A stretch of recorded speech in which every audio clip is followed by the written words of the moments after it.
मेरा नाम फरहान है। मैं 3 साल से दुबई में काम कर रहा था। एक बड़ी कंस्ट्रक्शन कंपनी में इंजीनियर की नौकरी थी। तनख्वाह अच्छी थी, मगर दिल हमेशा भारत में, अपने छोटे से शहर लखनऊ में अटका रहता था। वहां मेरी पत्नी आयशा और मेरे वालिदैन रहते थे। आयशा से मेरी शादी को अभी 4 साल हुए थे। हमारी शादी एक प्रेम विवाह थी। कॉलेज के दिनों में हम दोनों एक दूसरे से मिले थे। आयशा आर्किटेक्चर की पढ़ाई कर रही थी और मैं सिविल इंजीनियरिंग का। हमारी दोस्ती धीरे धीरे मोहब्बत में बदल गई थी। दोनों के घर वालों ने थोड़ी मुश्किल के बाद हमारी शादी के लिए हामी भर दी थी। निकाह के पहले साल बहुत खूबसूरत रहे। आयशा ने अपनी नौकरी छोड़ दी थी और घर संभालने लगी थी। मेरे अब्बू और अम्मी उससे बहुत खुश थे। अब्बू रिटायर्ड गवर्नमेंट ऑफिसर थे और अम्मी एक सख्त मिजाज की महिला थी। उन्हें अनुशासन और तहजीब बहुत पसंद थी। फिर मुझे दुबई में नौकरी का ऑफर मिला। तनख्वाह इतनी अच्छी थी कि मना करना मुश्किल था। आयशा ने कहा था, फरहान तुम जाओ, मैं यहां सब संभाल लूंगी। अब्बू जान और अम्मी जान का ख्याल रखूंगी। तुम बेफिक्र होकर काम करो। उसकी बातों से मुझे हिम्मत मिली थी। मैं दुबई चला गया। शुरू के कुछ महीने बहुत मुश्किल रहे। अकेलापन सताता था, लेकिन आयशा रोज वीडियो कॉल करती थी। हम घंटों बातें करते। वो मुझे घर की सारी खबरें देती। अम्मी की सेहत कैसी है, अब्बू क्या कर रहे हैं, उसने आज क्या पकाया, हर छोटी बड़ी बात। मैं हर महीने घर पैसे भेजता था। आयशा के लिए अलग से पैसे भेजता ताकि वो अपनी जरूरत की चीजें खरीद सके। अम्मी के लिए दवाइयों का खर्च अलग से भेजता। अब्बू ने कभी कुछ नहीं मांगा, लेकिन मैं उनके लिए भी हर महीने कुछ ना कुछ भेज देता था। 3 साल गुजर गए। इन 3 सालों में मैं सिर्फ 2 बार घर आया था। एक बार ईद पर और एक बार रमजान में। दोनों बार सिर्फ 10-15 दिनों के लिए, लेकिन हर बार घर आकर मुझे सब कुछ सामान्य लगा था। आयशा खुश नजर आती थी। अम्मी अब्बू भी खुश थे। सब कुछ ठीक था, या फिर मैं सोचता था कि सब कुछ ठीक था। इस बार मुझे अचानक से 1 महीने की छुट्टी मिल गई। दरअसल मेरा एक बड़ा प्रोजेक्ट समय से पहले पूरा हो गया था और कंपनी के मालिक ने खुश होकर मुझे बोनस के साथ छुट्टी दे दी। मैंने सोचा कि इस बार आयशा को सरप्राइज दूंगा। मैंने किसी को नहीं बताया कि मैं आ रहा हूं। मैंने दुबई के सबसे महंगे मॉल से आयशा के लिए बहुत सारे तोहफे खरीदे। एक खूबसूरत अबाया जो मोतियों से सजा हुआ था, कई डिजाइनर स्कार्फ, इत्र की शीशियां और सोने की एक नाजुक चेन जिसमें उसका नाम लिखा हुआ था। अम्मी के लिए भी एक शॉल और अब्बू के लिए एक इत्र की खास बोतल। मेरा सूटकेस तोहफों से भरा हुआ था। मैंने शाम की फ्लाइट पकड़ी। दिल में एक अजीब सी बेताबी थी। 3 साल बाद मैं अपनी बीवी को इतने करीब से देखूंगा, उसे गले लगाऊंगा, उसकी हंसी सुनूंगा, उसके हाथों का बना खाना खाऊंगा। सब कुछ सोचते हुए मैं इतना खुश था कि प्लेन में बैठा बैठा मुस्कुराता रहा। फ्लाइट रात 9 बजे दिल्ली पहुंची। वहां से मैंने तुरंत लखनऊ के लिए टैक्सी बुक की। ड्राइवर ने पूछा, साहब इतनी रात को कहां जाना है? मैंने हंसते हुए कहा, घर जा रहा हूं भाई, 3 साल बाद, बीवी को सरप्राइज देने। ड्राइवर मुस्कुराया, माशा अल्लाह साहब, अल्लाह आपको खुश रखे। रास्ते भर में खिड़की से बाहर देखता रहा। भारत की सड़कें, पेड़, गांव, सब कुछ कितना अपना लग रहा था। दुबई में चाहे कितनी भी सुविधाएं हों, मगर अपने देश का एहसास कहीं और नहीं मिलता। रात के करीब 2 बजे मैं अपनी गली में पहुंचा। सारे घर अंधेरे में डूबे हुए थे। सिर्फ कुछ स्ट्रीट लाइट्स जल रही थीं। मेरे घर के सामने टैक्सी रुकी। मैंने ड्राइवर को पैसे दिए और धीरे से अपना सामान उतारा। घर बिल्कुल शांत था। मेन गेट पर ताला नहीं था, सिर्फ अंदर से कुंडी लगी हुई थी। मैंने धीरे से दरवाजा खटखटाया। कोई जवाब नहीं आया। फिर मैंने अपनी चाबी निकाली जो मेरे पास हमेशा रहती थी। दरवाजा खोलते ही मुझे अंदर से अंधेरा दिखाई दिया। मैं धीरे धीरे अंदर दाखिल हुआ, अपना सामान एक तरफ रखा और मोबाइल की टॉर्च जलाई। घर में सब सो रहे होंगे। मैं सीधा अपने कमरे की तरफ बढ़ना चाहता था जहां आयशा सो रही होगी। लेकिन तभी मुझे रसोई से हल्की सी आवाज आई, जैसे कोई बर्तन धो रहा हो। मुझे अजीब लगा, इतनी रात गए रसोई में कौन होगा? मैं धीरे धीरे रसोई की तरफ बढ़ा। दरवाजे से झांका तो जो मंजर दिखा, मेरे पैरों तले जमीन खिसक गई। आयशा रसोई के फर्श पर घुटनों के बल बैठी हुई बर्तन मांज रही थी। उसने एक बहुत पुरानी और फटी हुई साड़ी पहनी हुई थी। उसके बाल बिखरे हुए थे और चेहरा बिल्कुल पीला था। वो इतनी कमजोर हो गई थी कि मैं उसे पहचान ही नहीं पाया। उसकी हालत देखकर मेरा दिल बैठ गया। ये वही आयशा नहीं थी जिसे मैं छोड़कर गया था। वो तो गुलाब के फूल जैसी खिली खिली रहती थी, हंसती मुस्कुराती रहती थी और आज आज वो किसी भिखारिन जैसी लग रही थी। मेरे मुंह से अचानक निकल गया, आयशा। वो चौंक कर मेरी तरफ देखने लगी। उसकी आंखों में जो भाव था वो मैं कभी नहीं भूल सकता। खौफ, हैरत, शर्म, सब कुछ एक साथ। फरहान? उसकी आवाज कांप रही थी। मैं तेजी से उसकी तरफ बढ़ा। ये क्या हाल है तुम्हारा? ये कैसे कपड़े हैं? तुम इस वक्त यहां क्या कर रही हो? वो कुछ बोल पाती उससे पहले ही उसकी आंखें मुनने लगी। वो लड़खड़ाई और मेरी बाहों में गिर पड़ी। वो बेहोश हो गई थी। आयशा, आयशा! मैं उसे हिलाने लगा। उसका जिस्म बर्फ की तरह ठंडा था। उसका वजन इतना कम हो गया था कि लगा जैसे मैं किसी बच्चे को उठा रहा हूं। मैंने तुरंत उसे उठाया और अपने कमरे की तरफ ले गया। कमरे में पहुंचकर जब मैंने लाइट जलाई तो जो दिखा वो मेरे सारे सपनों को चकनाचूर कर गया। कमरे की हालत बेहद खराब थी।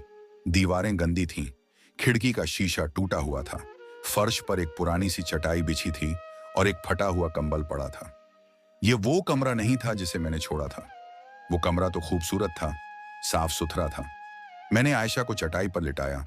उसका चेहरा देखा तो मेरी आंखों में आंसू आ गए। उसके गाल धंसे हुए थे, होंठ सूखे हुए थे, हाथों पर छाले थे। यह वो आयशा नहीं थी, ये कोई और थी। या अल्लाह, ये क्या हो गया? मैं बुदबुदाया। मैं तुरंत रसोई में गया और पानी लेकर आया। उसके चेहरे पर पानी के छींटे मारे। धीरे धीरे उसकी आंखें खुली। उसने मुझे देखा और फिर से आंसू बहाने लगी। फरहान, तुम कब आए? उसकी आवाज में दर्द था। अभी आया हूं, तुम्हें सरप्राइज देने। लेकिन ये सब क्या है आयशा? मैंने उसका हाथ पकड़ा। ये छाले, ये कपड़े, तुम्हारी ये हालत, मैं जो पैसे भेजता था वो कहां गए? वो कुछ बोल पाती उससे पहले ही बगल वाले कमरे से आवाज आई, कौन है वहां? ये अम्मी की आवाज थी। कुछ ही सेकंड में अम्मी और अब्बू दोनों कमरे में आ गए। मुझे देखकर दोनों हैरान रह गए। फरहान, तुम कब आए? अम्मी की आवाज में कोई खुशी नहीं थी, सिर्फ हैरानी थी। मैं खड़ा हो गया। अभी आया हूं अम्मी, लेकिन ये सब क्या है? आयशा की ये हालत क्यों है? अब्बू चुप खड़े रहे। अम्मी ने एक नजर आयशा की तरफ देखा और फिर मुझसे बोली, कुछ नहीं बेटा, वो ठीक है, जरा थक गई होगी। थक गई होगी? मैं चीखा। अम्मी, ये बेहोश हो गई थी, इसकी ये हालत क्यों है? ये इस वक्त रसोई में क्या कर रही थी? और ये कपड़े, ये कमरा, सब कुछ बदल गया है। अम्मी की आंखों में गुस्सा आ गया। तुम हमसे सवाल कर रहे हो फरहान? तुम्हारी बीवी ने हमारे साथ कैसा सुलूक किया वो तुम नहीं जानते। मैं हैरान रह गया। क्या मतलब है आपका? मतलब यह है कि तुम्हारी यह बीवी बहुत घमंडी हो गई थी, तुम्हारे पैसों का नशा चढ़ गया था, हमारी इज्जत नहीं करती थी, इसलिए हमने इसे अपनी औकात दिखा दी। मुझे अपने कानों पर यकीन नहीं हो रहा था। अम्मी, आप क्या कह रही हैं? आयशा ने कभी आपकी नाफरमानी नहीं की, वो हमेशा आपकी खिदमत करती रही। खिदमत? अम्मी हंस पड़ी। वो तो अपना दिखावा था फरहान, तुम्हारे सामने कुछ और, हमारे सामने कुछ और, लेकिन अब हमने उसे सही जगह दिखा दी है। मैंने आयशा की तरफ देखा। वो सिर्फ चुपचाप आंसू बहा रही थी, कुछ नहीं बोल रही थी। आयशा, तुम कुछ बोलो, मैंने उससे कहा। वो धीरे से बोली, फरहान प्लीज छोड़ो इस बात को, तुम थक गए होगे, आराम करो। नहीं, मैं चीखा, मैं कुछ नहीं छोड़ूंगा, मुझे सच जानना है। अम्मी, वो पैसे कहां गए जो मैं हर महीने आयशा के लिए भेजता था?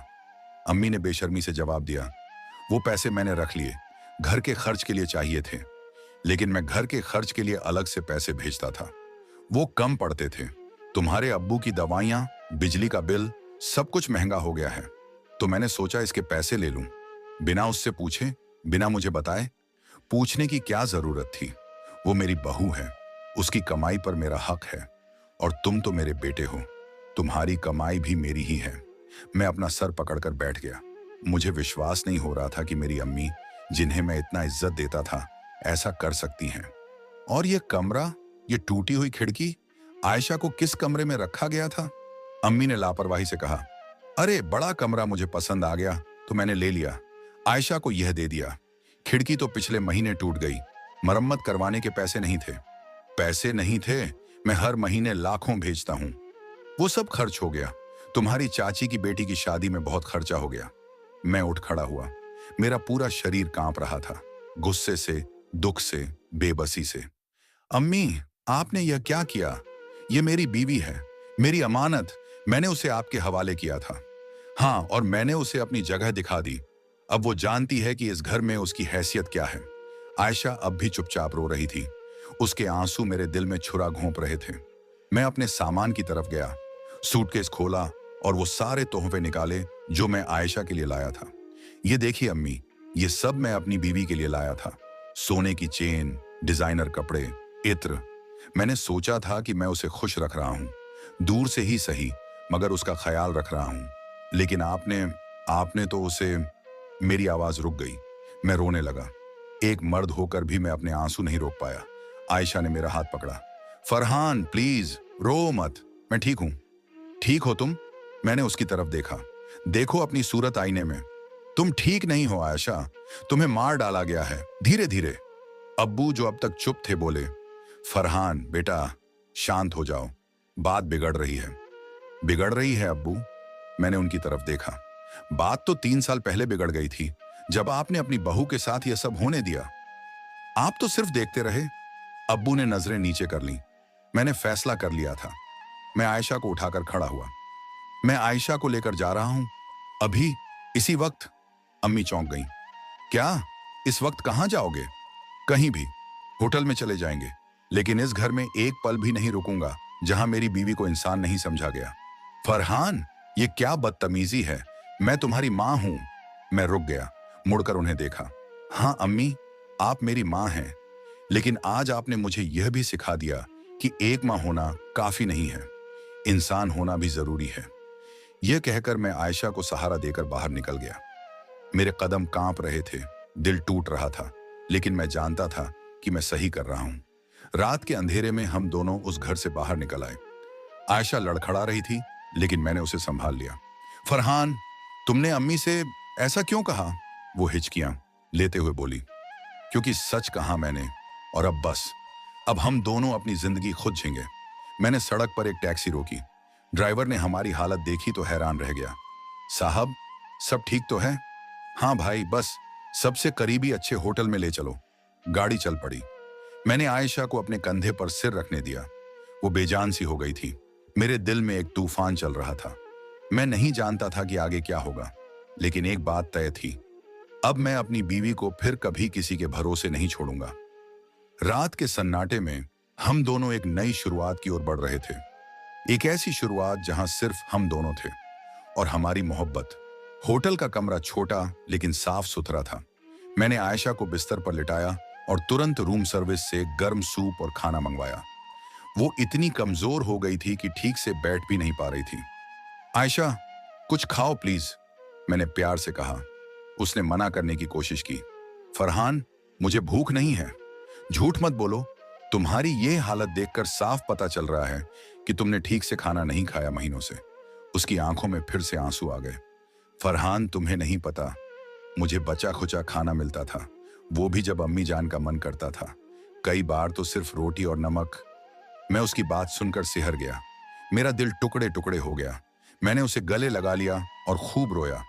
मुझे माफ कर दो आयशा, मुझे माफ कर दो, मैं तुम्हें उस जहन्नम में अकेला छोड़ गया। वो भी रोने लगी।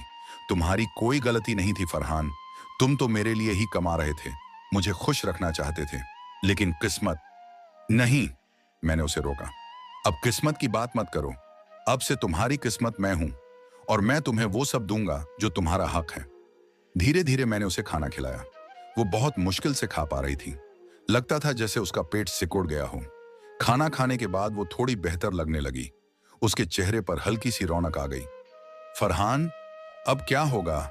उसने पूछा। मैंने गहरी सांस ली। अब हम अपनी अलग जिंदगी शुरू करेंगे। मैं कल ही एक फ्लैट देखने जाऊंगा, यहीं लखनऊ में। फिर तुम्हारा पूरा चेकअप करवाऊंगा, डॉक्टर को दिखाऊंगा। लेकिन अम्मी जान, अब्बू जान, उसकी आवाज में फिक्र थी, उनके लिए मैं पैसे भेजता रहूंगा, लेकिन अब हम उनके साथ नहीं रहेंगे। उन्होंने मेरा भरोसा तोड़ा है आयशा। वो मेरी मां हैं, मैं उन्हें कभी भूल नहीं सकता। लेकिन तुम मेरी बीवी हो, मेरी जिम्मेदारी हो, और मैंने तुम्हारे साथ बहुत नाइंसाफी होने दी है। आयशा ने मेरा हाथ पकड़ा। फरहान, मैं नहीं चाहती कि तुम्हारे और अम्मी जान के बीच दूरियां आएं। वो तुम्हारी मां हैं और तुम मेरी बीवी हो।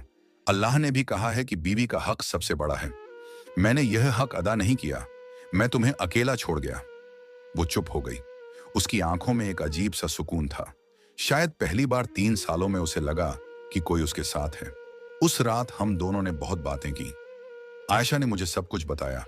कैसे मेरे जाने के 1 महीने बाद ही अम्मी का रवैया बदलने लगा था। कैसे उन्होंने धीरे धीरे उसके पैसे लेना शुरू किया, पहले बहाने बनाकर, फिर खुलकर। कैसे उसे अच्छे कमरे से निकालकर टूटे कमरे में डाल दिया गया। कैसे उसे घर की नौकरानी बना दिया गया। सुबह 4 बजे उठाकर काम पर लगा देना, रात देर तक बर्तन धुलवाना, बचा खुचा खाना देना, उसके कपड़े छीन लेना और पुराने फटे कपड़े पहनने को मजबूर करना।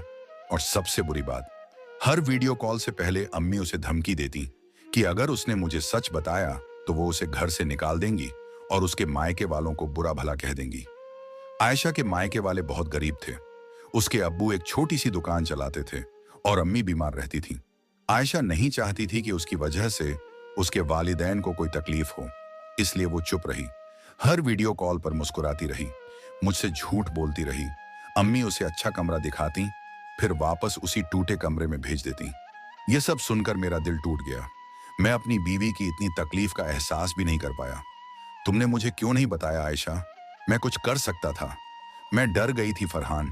मुझे लगा कि अगर मैंने बताया तो तुम्हारे और अम्मी जान के बीच दरार आ जाएगी। मैं नहीं चाहती थी कि मेरी वजह से तुम्हारे रिश्ते खराब हों। तो तुमने अपनी जिंदगी खराब कर ली? यह क्या इंसाफ है? वो चुप रह गई। अगले दिन सुबह मैंने सबसे पहले आयशा को एक अच्छे डॉक्टर के पास ले गया। डॉक्टर ने उसका पूरा चेकअप किया। रिपोर्ट्स देखकर डॉक्टर ने मुझे अलग बुलाया। मिस्टर फरहान, आपकी बीवी बहुत कमजोर हैं। उन्हें कुपोषण है, विटामिन की बहुत कमी है, एनीमिया भी है। लगता है महीनों से ठीक से खाना नहीं खाया है। अगर थोड़ा और वक्त गुजर जाता तो हालत और खतरनाक हो सकती थी। मैं सन्न रह गया। डॉक्टर साहब, अब वो ठीक हो जाएंगी ना? हाँ, अब अच्छी देखभाल से वो जल्दी ठीक हो जाएंगी। मैं कुछ दवाइयाँ और टॉनिक दे रहा हूँ, और प्लीज उन्हें पौष्टिक खाना दें, दूध, फल, हरी सब्जियां। मैंने वो सारी दवाइयां खरीदी। फिर हम होटल वापस आ गए। अगले कुछ दिन मैं आयशा की देखभाल में लगा रहा, साथ ही फ्लैट देखता रहा। आखिरकार मुझे एक अच्छा सा 2 बेडरूम फ्लैट मिल गया, साफ सुथरा, धूप वाला और अच्छे इलाके में। मैंने फौरन एडवांस दे दिया और उसी हफ्ते हम वहां शिफ्ट हो गए। मैंने नए फर्नीचर, बिस्तर, रसोई का सामान सब कुछ खरीदा। आयशा के लिए नए कपड़े लाया, जूते, सैंडल, सब कुछ। जब आयशा ने नया फ्लैट देखा तो उसकी आंखों में खुशी के आंसू आ गए। फरहान, ये सब मेरे लिए? हाँ, तुम्हारे लिए। तुम्हारा घर, अब यही हमारा घर है। धीरे धीरे दिन गुजरने लगे। मैं रोज आयशा को खुद हाथों से खाना खिलाता, दवाइयां देता, उसके साथ वक्त बिताता, उसे बाहर घुमाने ले जाता। और सबसे अहम बात, मैंने अपनी कंपनी से बात की। मैंने उन्हें कहा कि मैं अब दुबई वापस नहीं जाऊंगा। मुझे यहीं लखनऊ में या दिल्ली में ट्रांसफर चाहिए। कंपनी ने मेरी रिक्वेस्ट मान ली। उन्होंने मुझे दिल्ली ऑफिस में पोस्टिंग दे दी। तनख्वाह थोड़ी कम थी दुबई से, लेकिन फिर भी अच्छी थी। मैंने सोचा कि दिल्ली से रोज आना जाना मुश्किल होगा, तो क्यों ना हम दिल्ली में ही शिफ्ट हो जाएं। मैंने आयशा से पूछा, आयशा, क्या तुम दिल्ली शिफ्ट होने के लिए तैयार हो? उसने बिना सोचे हाँ कह दी। फरहान, जहां तुम हो वहीं मेरा घर है। तो हम दिल्ली शिफ्ट हो गए। एक अच्छे से इलाके में फ्लैट लिया। मैं रोज ऑफिस जाता और शाम को वापस आता। आयशा घर संभालती, लेकिन इस बार मैंने उसके लिए एक पार्ट टाइम मेड भी रख दी, ताकि उस पर ज्यादा बोझ ना पड़े। धीरे धीरे आयशा की सेहत सुधरने लगी। उसके गालों पर रौनक आने लगी, वजन बढ़ने लगा। वो फिर से पहले जैसी खिलखिलाने लगी। मेरी जिंदगी में खुशियां लौट आईं। हम दोनों साथ खाना बनाते, साथ फिल्में देखते, साथ बाहर घूमने जाते। ये वो जिंदगी थी जो मैं हमेशा चाहता था। लेकिन एक चीज मुझे बहुत परेशान कर रही थी, मेरे वालिदैन। मैंने उनसे कोई संपर्क नहीं किया था उस रात के बाद। ना मैंने फोन किया, ना उन्होंने। लेकिन मैं हर महीने उनके खाते में पैसे भेजता रहा, उनकी जरूरतों का ख्याल रखता रहा। एक दिन अचानक मेरे अब्बू का फोन आया। मैं ऑफिस में था। फरहान बेटा, उनकी आवाज सुनकर मेरा दिल भारी हो गया। जी अब्बू। बेटा, तुम्हारी अम्मी बहुत बीमार हैं। डॉक्टरों ने कहा है कि शुगर बहुत बढ़ गई है, ब्लड प्रेशर भी। वो बहुत रो रही हैं, तुम्हें याद कर रही हैं। मेरा दिल डूब गया। चाहे कुछ भी हो, वो मेरी माँ थी। मैं आता हूं अब्बू। मैंने फौरन छुट्टी ली और घर आकर आयशा को बताया। आयशा ने तुरंत कहा, फरहान, हमें चलना चाहिए, अम्मी जान बीमार हैं। लेकिन आयशा, उन्होंने तुम्हारे साथ। फरहान, वो तुम्हारी माँ हैं और एक माँ का दिल कभी नहीं बदलता। हो सकता है अब उन्हें अपनी गलती का एहसास हो गया हो। प्लीज चलो। आयशा की बातों में इतनी नेकी थी कि मेरी आंखें भर आईं। इतना सब कुछ झेलने के बाद भी उसके दिल में कोई नफरत नहीं थी। हम उसी दिन लखनऊ के लिए निकल पड़े। ट्रेन में बैठकर मैं सोचता रहा कि क्या होगा, अम्मी से कैसे मिलूंगा, क्या कहूंगा। लखनऊ पहुंचकर हम सीधे अपने पुराने घर गए। दरवाजा अब्बू ने खोला। मुझे देखते ही उनकी आंखों में आंसू आ गए। फरहान बेटा, तुम आ गए। जी अब्बू। अम्मी कैसी हैं? अंदर आओ। हम अंदर गए। अम्मी बिस्तर पर लेटी हुई थी। उन्हें देखकर मेरा दिल दहल गया। वो बहुत कमजोर हो गई थी, चेहरा पीला पड़ गया था। अम्मी, मैं उनके पास गया। उन्होंने आंखें खोली, मुझे देखा, फिर आयशा को देखा और अचानक फूट फूट कर रोने लगी। फरहान, आयशा, मुझे माफ कर दो, मुझे माफ कर दो बेटा। मैंने बहुत बड़ा गुनाह किया। मैंने तुम्हारी अमानत के साथ बहुत बुरा किया। आयशा उनके पास बैठ गई। अम्मी जान, आप रोइए मत, सब ठीक हो जाएगा। नहीं बेटी, कुछ ठीक नहीं होगा। मैंने तुम्हारे साथ इतना बुरा किया, तुम्हें भूखा रखा, तुम्हें नौकरानी बनाया और अल्लाह ने मुझे मेरी सजा दे दी। जब से तुम लोग गए हो, मेरी सेहत बिगड़ती गई। रात रात भर नींद नहीं आती। तुम्हारा चेहरा याद आता है आयशा। कैसे तुम बर्फीली ठंड में बर्तन धो रही थी, कैसे तुम भूखी सो जाती थी, सब याद आता है और मेरा दिल फटने लगता है। आयशा ने उनका हाथ पकड़ा। अम्मी जान, अल्लाह बहुत माफ करने वाला है। उसने मुझे भी सब्र दिया और आपको भी तौबा का मौका दिया। बस अब आप अपना ख्याल रखिए। अम्मी ने आयशा को गले लगा लिया। तू बहुत नेक है बेटी, मैं तेरी कद्र नहीं कर पाई, लेकिन अब मुझे माफ कर दे। मैं तुझसे वादा करती हूँ, अगर अल्लाह ने मुझे सेहत दी तो मैं तेरे साथ बेटी जैसा सुलूक करूंगी, असली बेटी जैसा। आयशा रोने लगी। मैं भी रो रहा था, अब्बू भी।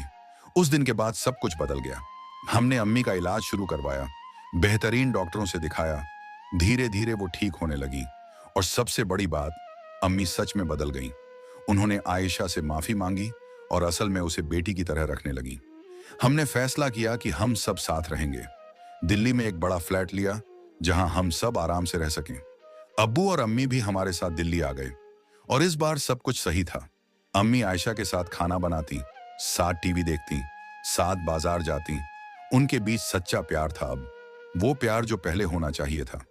एक दिन आयशा ने मुझे खुशखबरी दी, वो मां बनने वाली थी। सब बहुत खुश हुए, खासकर अम्मी। उन्होंने आयशा का बहुत ख्याल रखा, हर छोटी बड़ी चीज का ध्यान रखा। 9 महीने बाद हमें एक बेटी हुई, बिल्कुल आयशा जैसी।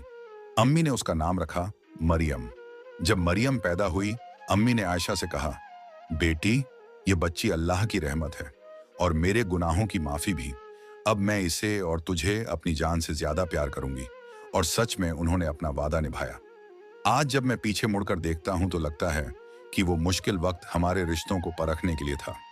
आयशा ने सब्र का इम्तिहान दिया, मैंने अपनी बीवी के हक का इम्तिहान दिया और अम्मी ने तौबा का इम्तिहान दिया। आज हम सब खुश हैं, साथ हैं और सबसे बड़ी बात, हमारे रिश्तों में सच्चाई और इज्जत है। कभी कभी जिंदगी हमें गिराती है ताकि हम फिर से उठना सीखें, ताकि हम अपनी गलतियों को पहचानें और सबसे जरूरी, ताकि हम माफी मांगना और माफ करना सीखें। मेरी आयशा ने मुझे यह सब सिखाया। उसने मुझे सब्र सिखाया, माफी सिखाई और सबसे बढ़कर बेशर्त मोहब्बत सिखाई।